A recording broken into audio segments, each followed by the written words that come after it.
Welcome back sa PS Rewind. Ngayon naman ay balikan natin ang isa sa tumatak na movie sa kasaysayan. Ano ang istorya sa likod ng maskara na ito na sumikat sa buong mundo? Subscribe for more. Petsang November 5, 1965, isang protestante ang nagtangka na pasabugin ang parliament o legislatibo. Nakapasok na sana siya, kaso nahuli din siya at kalaunan ay binitay. Ilang taon nang lumipas, ang Britanya ay nasa pamumuno na ni High Chancellor Adam, isang diktador na pinamumunuan ng mga tao sa mga propaganda at pananakot. Sino mang sumaway ay papatayin. Isang gabi naglalakad sa madilim si Eve kahit curfew na. Kinorner siya ng tatlong lalaki sa kalye at pinag-iinterisan. Dinadas na siya pero matapang siya at tinutukan pa sila ng pepper spray. Kaso nagpakita sila ng badge na ibig sabihin ay mga alagad pala sila ni Adam. Tatakas na sana siya kaso naabangan rin siya sa likod at gagasain na. Biglang may lalaking nakamaskarang pang-protestante na kilala sa tawag na V. Gamit ang kutsilyo ay sinira ang badge at sinapak siya. Humugot pa ng baril ang isa pero pinatumba lang ni V. Ang pangatlo naman ay sinusubukan pang umatake pero madali lang siyang nasasalag ni V at nang suntukin siya sa mukha ay umaray siya dahil matigas pala ang maskara. Hinampas siya sa pader. Kukuha pa sana ng baril ang isa kaya binigwasan niya ito. Ligtas na si Eve at sinabihan siya na huwag kang mag-alala. Wala nang mananakit sa'yo. Sinira niya ang poster ng gobyerno. Naisip ni V na hindi ordinaryong insidente na makasalamuha siya ng babaeng nagngangalang Eve. Kaya inimbitahan niya siya na manood ng magandang palabas. Maya-maya ay nasa rooftop na sila. Mahalaga sa kanya ang petsang November 5 na takdang araw laban sa gobyerno. Biglang tumugtog ang classical music sa mga trompa ng syudad na umagaw ng atensyon ng mga tao. Kumukumpas pa si V na parang sa orkestra. Isang building ang sumabog kasunod ng napakagandang fireworks sa kalangitan. Naalerto ang gobyerno sa nangyari kaya nag-imbestiga sila. May naglagay ng device sa broadcast system. Nakita nila ang dalawa sa CCTV pero hindi nila makilala si V at pambihira din ang bombang ginamit niya. Para hindi mag-alala ang mga tao, nag-imbento na lang sila ng kwento para pagtapan ang nangyari. Naatas ang investigador, si Chief Inspector Eric at Detective Dominic sa nangyari. Tinugis agad nila si Eve sa apartment niya at nakakuha ng ID niya. Pinahanap nila si Eve sa computer at nalamang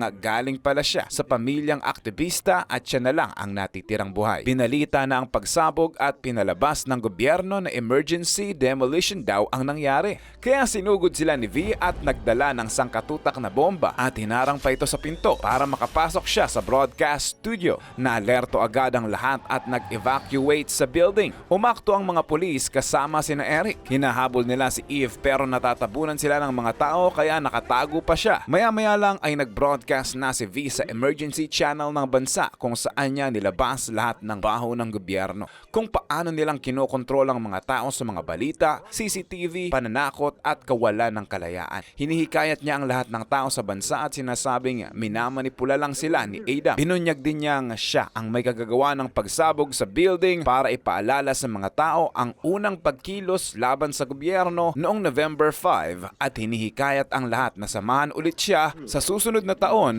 para manindigan laban sa pamamahala at magwelga sa labas ng parlamento na magbabago sa kasaysayan habang buhay. Sa huli ay napasok din siya ng otoridad. Punong-puno ng usok ang studio at maingat silang kumikilos. Nang makita nila si V ay pinagbabaril agad ito kaso nang tanggalin ang maskara ay empleyado lang pala. Pinasuot pala ang lahat ng maskara at nag-iwan pa ng bomba sa booth. Habang dinidisable nila ang bomba, nirescue nila ang mga nakamaskara at may nagbunyag sa pulis kung saan ang tunay na V. At nang tanggalin ang maskara ay empleyado pa rin at ang ibang lalaki pala ang tunay na V. Kaya nagbakbakan ulit sila ng patalim laban sa mga baril ng pulis. Matapos ang ilang habulan ay napatay niya rin silang lahat. Nang matahimik ang lugar, lumabas na si Eve. Pero nang makita niya si V ay nagtago siya ulit. Naabutan pa siya ni Dominic. Naglakas loob si Eve na lumabas at gamitin ng pepper spray sa pulis kaya napatumba ito ni V. Pumutok agad sa balita ang nangyari at pinapakalat na si V ang sinisisi at isa siyang terorista na nagpapakalat ng kasamaan. Nagising si Eve sa kakaibang kwarto na puno ng mga antigo. Sinabi ni V na ninakaw niya ito sa mga pinakatatago ng gobyerno. Nakakonsensya si Eve sa ginawa niya sa pulis. Sagot ni V ay ginawa niya lang kung ano ang alam niyang tama. Gusto na sanang umalis ni Eve pero pinigilan siya ni V dahil wanted na siya ngayon at alam na rin ang lahat ng lugar na pupuntahan niya. Pag nahuli siya ay totorture rin siya at papatayin kaya dito lang ang pinakaligtas na lugar para sa kanya. Magiging malaya lang siya pagkatapos na ng November 5 next year. Nagpanik siya at nagkulong sa kwarto. Kinabukasan, nagsorry siya kay V at nagpasalamat sa pagliligtas sa kanya. Natanong niya kung paanong nasunog ang kamay niya pero tinago lang ito ni V sa gloves at kumain na sila. Isang araw, naliligo lang ang TV host na si Luis habang pinapanood ang sarili na nagpapahayag ng mga adhikain ng gobyerno laban sa mga aktivista. Ginamit niya ang ID ni Eve para makapasok at sa gulat ni Luis ay nakita niyang refleksyon ni V sa screen. Tatakbo pa sana siya pero nadulas. Dati palang alagad ni Adam si Luis at kasama sa mga nagtotorture sa mga preso sa facility at isa dun ay si V. Napagtanto niyang si V pala ang natatanging buhay na nakaligtas sa sunog. Kalaunan, naabutan ni na Eric ang patay na katawan ni Luis na may rosa sa dibdib. Wala na ang footage sa CCTV at nakita na lang nila na ID ni Eve ang ginamit para makapasok. Dismayado sila dahil wala man lang silang makuha kahit buhok o bakas man lang ni V. Pero nadiskubre nila ang mga illegal na drogang tinatago ni Luis. Mayaman pala siya bago pa maging TV host dahil major stockholder siya ng malaking pharmaceutical company at dating militar na lumalaban sa maraming bansa at naatasang mamahala sa detention facility. Maya-maya ay napanood nila Eve ang balita tungkol kay Luis na namatay dahil sa atake daw sa puso. Nalaman agad ni Eve na kasinungalingan lang ito dahil naalala niyang nawawala ang ID niya. Pinagbibintangan niya si V ang may kagagawa nito nang sinabi ni V na tama siya at nagalit lalo si Eve kaya sinumbat sa kanya ni V na bakit hindi ka umangal nang patayin ko ang mga taong gustong mandahas sa'yo. Minsan kailangan itong gawin para sa hustisya. Samantala, binisita ni Eric ang nakatataas sa kanya at natanong nito bakit nawala ang mga official records. Sagot nito ay wala akong maalala tungkol dito pero ginawa lang namin ang lahat ng kailangan namin gawin. Nakwento na ni Eve ang nakaraan niya. Maayos ang buhay nila noon at napakabait ng tatay niya pero nagbago ang lahat nang namatay ang kapatid niya dahil sa mga eksperimento ng gobyerno. Naging politikal na ang mga magulang niya at sa murang edad ay tinutulungan niya sila sa protesta. Nang mamuno si Adam ay lumaganap ang gulo sa kalye. Isang araw ay binulabog sila sa bahay. Agad siyang pinatago sa ilalim ng kama at nakita niya mismo kung paano dinakip ang mga magulang niya. Kaya nakokonsensya siya na wala man lang siyang nagawa para ipagtanggol ang mga magulang niya at ipaglaban ang sariling bansa. Kaya natanong niya si V kung paano siyang mas makakatulong. Samantala, naghahagilap ang mga detective ng tax record ng facility pero limas na ang computer. Buti na lang ay may natirang isang papel. Sa daang-daang mga doktor, ang pinakamalaking natatanggap na pera ay isang pari. Nang hanapin nila kung saan siya ngayon ay isinapala siyang bishop. Sa parehong pagkakataon, si Bishop Liliman na naghihintay lang para sa kanyang lingguhang mga batang dalagang minomolest siya. Kaso ngayon ay sinabihan siyang nabago ngayon dahil nagpadala sila ng mas matanda. Nang pumasok si Liliman ay nakita niya si Eve na nakadamit pambata at natripan din siya. Pero nagbagong isip si Eve at binulgar na papatayin na daw siya ni V at inaasahang tutulungan siya ng pari pero imbis ay inakala pa ng pari na parte ito ng gimmick niya sa pakikipagbembangan kaya mas lalo pa siyang ginanahan at hinampas siya sa higaan. Sinipa niya ang pari sa bayag at saktong dumating si V at nalamang trinaydor pala siya ni Eve. Kinuha ng pari ang tinatago niyang baril pero naunahan agad siya ni V. Nagmamakaawa na ang pari. Naririnig din pala ito ng mga security pero inakala nilang parte lang ito ng gimmick ng bembangan. Pero naalerto na sila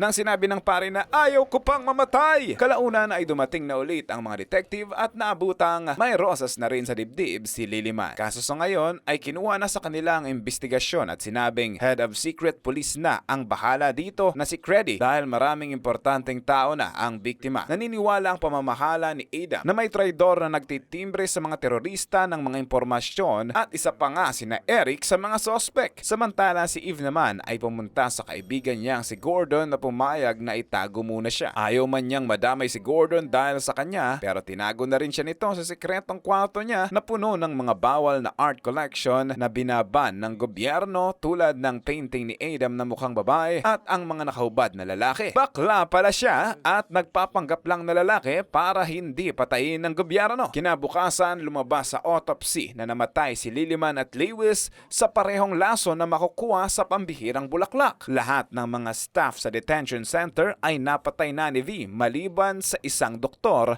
na sinubukan pang tumakas sa bansa pero na-deny ang visa. Wala na siyang record matapos noon at nagpalit na rin siya ng pangalan. Samantala isang matandang doktor na si Delia ay binabasa ang kanyang pari. Nagulat siya nang bumulaga si V sa kwarto niya. Alam niya kung bakit siya nandun at nagpasalamat din dahil nakokonsensya siya sa buong buhay niya dahil hindi niya alam na ganun pala ang gagawin ng detention sa mga preso. Nasulat niya pa si V sa kanyang journal kaya binigyan na siya ng rosas ni V at nilaso na pala siya kanina pa. Humingi siya ng tawad kay V bago siya namatay. Samantala, nadiskubre na nila Eric na si Delia ang doktor. Tinatawag nila ito pero walang sumasagot. Kaya nagmadali silang pumunta sa bahay pero patay na siya. Binasa ni Eric ang naiwang journal ni Delia at pinagbigay alam ito kay Adam kaya agad itong inanunsyong nasa level na ito ng national security at ang lahat ng mga ulat sa journal ay pawang kasinungalingan. Sino mang magbasa ng journal na ito ay tuturing na kalaban ng gobyerno. Hindi mawala sa isip ni Eric ang nabasa niya. Daang-daang tao ang kinulong sa detention para pag-eksperimentohan nila Delia at kasama sa mga namamahala ay sina Luis at Liliman. Pahina ng pahina ang mga preso dahil sa eksperimento at kalaunan ay namatay din at tinatapon na parang mga hayop. Ang tanging nakaligtas lang dito ay si V na nagkaroon ng matinding kakayahan at tinawag siya na V dahil nakulong siya sa cell number 5. At noong November 5, nagkaroon ng matinding pagsabog sa facility at nakita mismo ni Delia ang matinding galit ni V nang siya'y makawala. Nagdududa na rin ang mga detective na ang 100,000 taong namatay dati dahil sa virus ay kagagawan pala ng gobyerno. Samantala, pinapanood ni Gordon kay Eve ang isang special episode nila sa kanyang tanghalan na hindi nila sinunod ang atas ng gobyernong propaganda bagkus ay gumawa sila ng sariling skit na katatawanan laban kay Adam at meron ding kunwaring V at nang tanggalin ang maskara ay si Adam din pala ito. Sa wakas ng palabas ay parehong pinagbabaril ang parehong Adam. Hindi natuwa ang tunay ni Adam dito pero kinagiliwan naman ito ng mga tao. Kaya sa gitna ng gabi nagising sila dahil dadamputin na ng otoridad si Gordon kaya pinatago agad siya sa ilalim at nakita niya kung paanong pinagbubugbog siya sa dinakip. Nang mawala na sila, tumakas na sa bintana si Eve at palihim na bumaba. Kaso, nahulog pa siya. Nang dumaan siya sa likod, sinako agad siya at pagising niya ay nasa interrogation room na siya. Gusto nilang malaman kung saan nagtatago si V at kung hindi niya sasabihin ay bibitay na rin siya. Inahita na siya at pinaliguan at pinasok sa madilim na selda. Binibigyan siya ng pagkain pero ang daga lang ang nakikinabang. Lumipas ang maraming araw, nakarinig siya ng ingay sa butas at nang abutin niya ay nakakuha siya ng isang sulat mula sa babaeng nagngangalang Valerie na binitay rin na nakulong sa parehong selda. Gusto niyang mabasa ng iba ang istorya niya kaya sinulat niya ito sa isang tissue. Lumaki siya sa farm at nag-aral sa eskwelahan ng mga babae. Doon niya nalaman na babae pala ang gusto niya kaso kalaunan ay nagsawa na rin ang babae sa kanya. Sa paglaki niya ay nagkaroon ulit siya ng bagong girlfriend na nagpalakas ng loob na sabihin sa mga magulang niya kung sino talaga siya. Pinalayas agad siya ng mga magulang niya nang malamang tomboy siya. Nang magkaedad ay naging artista siya at nakilala ang babaeng bumiyag sa puso-puso niya na si Ruth. Naging masaya ang pagsasama nila nang sinakop na Adam ang bansa. Lahat ng may kakaibang kasarian ay bibitayin. Dinakip si Ruth sa palengke, siya naman ay nakulong. Natapos ang sulat niya na sinasabing mahal niya ang sinumang nagbabasa ng sulat niya. Madalas na tinotorture si Eve para makakuha ng impormasyon pero lagi niyang sinasabing wala siyang alam. Ang sulat na lang ni Valerie ang nagiging kaaliwan niya at nang matapos niya itong basahin ay hinalikan niya ito. Sa sumunod na pag-torture sa kanya ay sinabi niya ng alam niya pero ayaw niyang sabihin. Maigi nang mamatay na lang siya kaysa sabihin sa kanila ang nalalaman niya. Sa gulat niya ay sinabi ng gwardyang malaya na siya at pwede na siyang umuwi. Naguguluhan siyang lumabas sa selda. Napansin niyang manika lang pala ang gwardya at nang buksan niya ang pinto sa dulo ay nadiskobring nasa loob lang pala siya ng lungga ni V simulat sa pool. Siya lang din ang nag-i-interrogate at nagto-torture sa kanya hanggang sa masiguradong pwede na ulit siyang mapagkatiwalaan. Yun nga lang ay hindi niya na maililigtas pa si Gordon kasi nabitay na ito. Sobrang galit at muhi sa kanya ni Eve pero mas gusto ito ni V dahil magagamit niya ang nararamdaman niya para makagawa ng mas mabuti. Bigla siyang inatake ng asma at tinulungan siya ni V at nagbalik alaala sa kanya ang pinagdaanan ng kanyang pamilya. Lakas loob niyang hinarap ang sariling kamatayan sa kulungan pero mas matatag na siya ngayon dahil nakasumpong siya ng bagay na mas importante pa kaysa sa sarili niyang buhay. Nahihilo siya kaya dinala siya ni V sa rooftop para makahinga ng maluwag. Umiyak siya sa gitna ng ulan na halintulad ng pagkalaya ni V sa facility. Kalaunan, sinauli na ni Eve ang sulat ni Valerie dahil aalis na siya. Pinakita muna sa kanya ni V ang daang-daang rosas at mga movie posters ni Valerie. Si Valerie pala ang katabing kulungan ni V nang sa detention center pa siya at doon niya nakuha ang sulat. Lahat ng ito ay paghihiganti pala dahil sa ginawa ng gobyerno sa kanila at para na rin kay Valerie. Nagpapasalamat si Eve sa kanya sa lahat-lahat at pumayag na magkita silang muli bago dumating ang petsa 5. Nang umalis siya ay binalibag ni V ang kanyang maskara sa salamin at umiyak. Papalapit na ang araw kaya nagpadala si Adam ng maraming tauhan para pigilan ang mga tao na sumama kay V. Sa TV naman ay patuloy na pinapasama si V at sa kanya sinisisi ang virus at lahat ng mga katiwalian sa bansa. Sa presinto dumadami ang anomalyang nadidiskubre ni na Eric kaya may nag-email pa sa kanya na kung gusto mong malaman ang buong katotohanan ay magkita tayo sa lugar na ito. Nang puntahan nila ay nakilala nila si Rockwood na binulgar ang buong istorya. Nang unti-unting umaangat si Adam sa kapangyarihan ay unti-unti niya na ring binabago ang sistema ng politika at nagiging agresibo na. Bumuo sila ng grupo at ginawa ang proyekto para sa national security na pag-aaral ng biological weapon pero ang totoo ay para lumaki palalo ang kanyang kapangyarihan. Nawakasan lahat ng ito nang pasabugi ni V ang pasilidad. Ganun pa man ay may natitira pa rin silang blood sample kaya gumawa sila ng virus at tinesting nila ito sa mga eskwelahan, sa mga terminal na siyang pumatay sa 100,000 katao at nang magagulo ay naggalit ang mga tao laban sa gobyerno na ginamit ni Adam para siya ang mahalal sa bagong pamamahala. Sa kanya binebenta ang biological weapon para mas lalo siyang yumaman at binintang ito sa mga maling tao sa kabinitay. Nang matapos ang kwento, gusto nang isama ni Eric si Rockwood sa protective custody pero ayaw niya dahil takot siya kay Creedy. Samantala sa bahay ni Creedy, sinoropresa siya ni V nang patalim sa leeg. Nakipagkondisyon na si V na susuko na siya kung ibibigay niya rin si Adam sa kanila. Kalaunan ay nakatanggap ng tawag si Eric na patay na si Rockwood. Ang totoo niyan ay matagal na siyang patay at nagpanggap lang pala si V bilang siya. Ilang araw ang nagdaan. Bawat isa sa bansa ay nakatanggap ng costume ni V at sinunod din ito ng mga tao bilang katuwaan at ginagamit na din ito ng mga kriminal. Kaya inatasan ni Adam ang lahat ng pulis na arestuhin ang bawat magsuot ng maskara kaso imposible yung mangyari. Sa galit ay sinisisi na ni Adam si Creedy at binintang sa kanya lahat. Kaya natutukso na si Creedy na tanggapin ang alok ni V. Isang araw binaril ng alagad ni Adam ang maliit na babae dahil sa pagsuot ng maskara. Agad siyang pinalibutan ng mga tao at pinagbubugbog. Nakulong din ang mga taong nang bugbog na siyang nag-udyok sa mas malakihang mga riot, karahasan sa kalye at napilitan ng gobyernong magpadala ng mas marami pang militar na nagpalala pa sa lahat. Sumapit ang November 4. Binisita siya ni Eve at sumayaw-sayaw pa sila. Gusto pa niyang tanggalin ang maskara ni V pero pinakita muna sa kanya ang katakot-takot na bomba sa tren. Iniwan niya muna si Eve at sinabing, "Tama ka, masama talaga siguro ako pero kailangan kong gawin ito at harapin ang may kagagawan sa akin ito." Hinalikan siya ni Eve sa maskara at pinigilang umalis pero tumuloy pa rin siya. Sa gabing iyon, binabalaan ang lahat sa telebisyon tungkol sa malaking panganib na darating pero wala namang katao-taong nanonood. Sinuko na rin ni Creedy si Adam kay V. Nakagapos na ito at pinagbubugbog. Nilagyan siya ni V ng rosa sa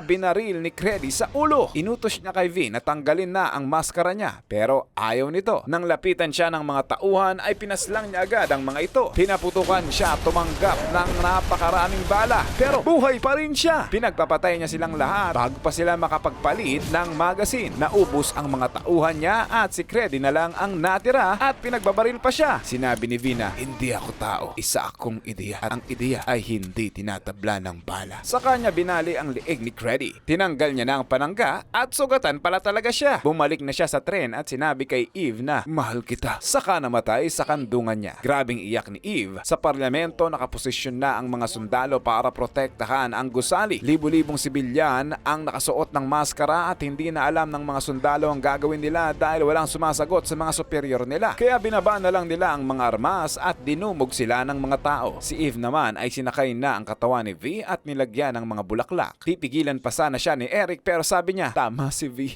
kailangan ng bagong pag-asa ng bansa." Kaya hinayaan na siya ni Eric at pagsapit ng madaling araw, pinandar niya ang tren, inaya si Eric sa rooftop, tumugtog ang paboritong kanta ni V sa buong kalye at sumabog na ang tren sa parlamento na gumawa ng makulay na fireworks. Tinanggal na ng mga tao ang maskara at sinabi ni Eve, "Sa likod ng maskara ni V ay tayong lahat." May natutunan ka ba sa pelikulang ito? Kumusta naman ang gobyerno ng Pilipinas? I-comment mo nga ang gusto mong i-rewind namin next. Subscribe para sa marami pang masasarap na recap.